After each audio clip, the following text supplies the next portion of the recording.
So good afternoon, I'm back again to make another video regarding how to plot and get the true wind speed and direction. So trivia, wind speed and direction are important for monitoring and predicting weather patterns and global climate. Wind speed and direction have also numerous impacts on surface water. These parameters affects rates of evaporation, mixing of surface waters, and the development of seiches and storm surges. So let's go.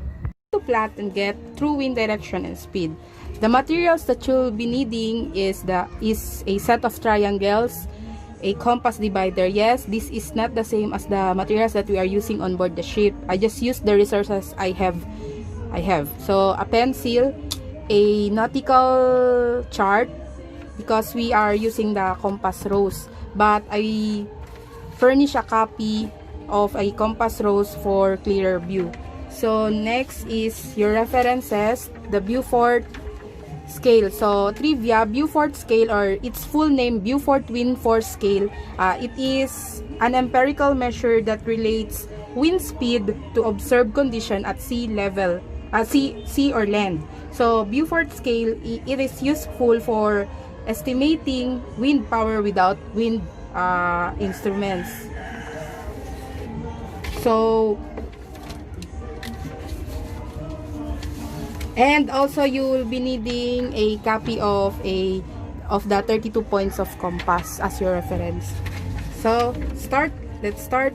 So first, you will obtain the informations and in plotting the true wind direction. So the information that you'll be needing is the ship's heading, which is in my given 030, the speed, the vessel speed 15 knots, and this AWD and wind speed, the apparent wind direction and the wind speed, you'll be getting this information in the ship's anemometer.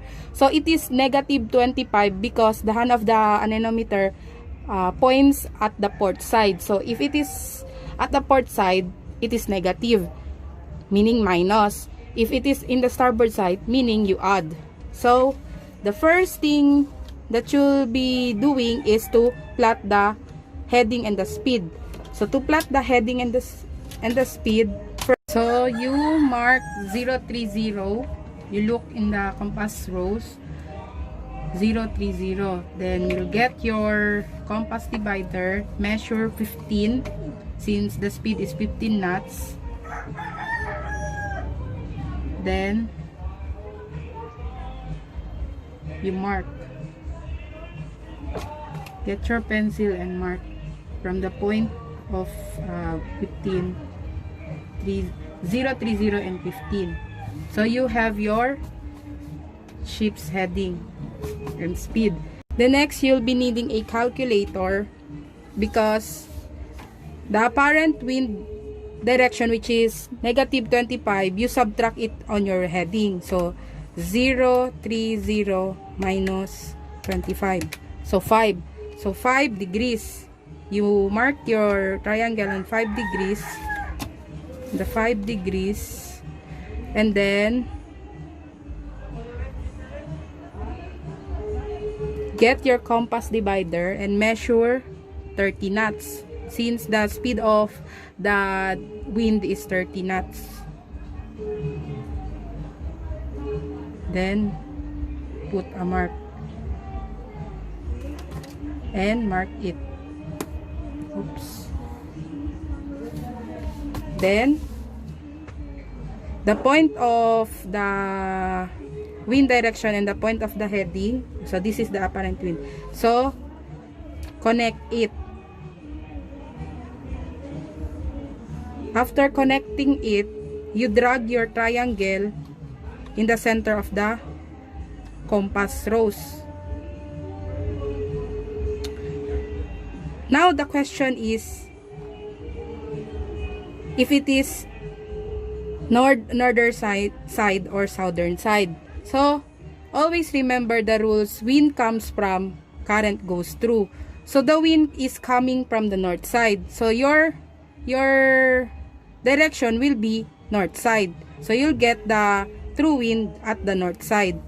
So it is 342. 342.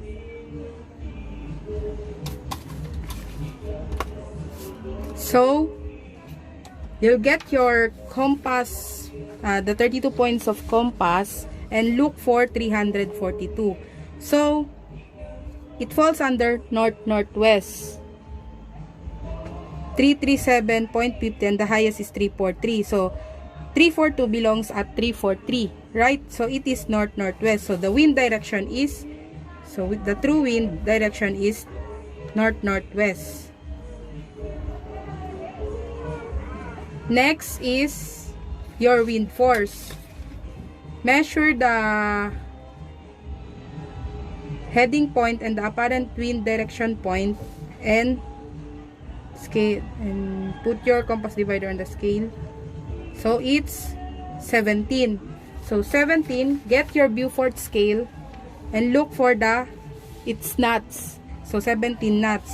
So the wind force, the Beaufort wind force is 5. So the wind force will be 5.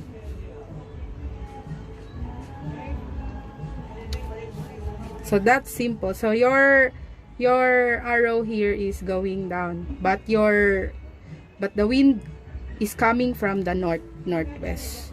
So that's it. Thank you.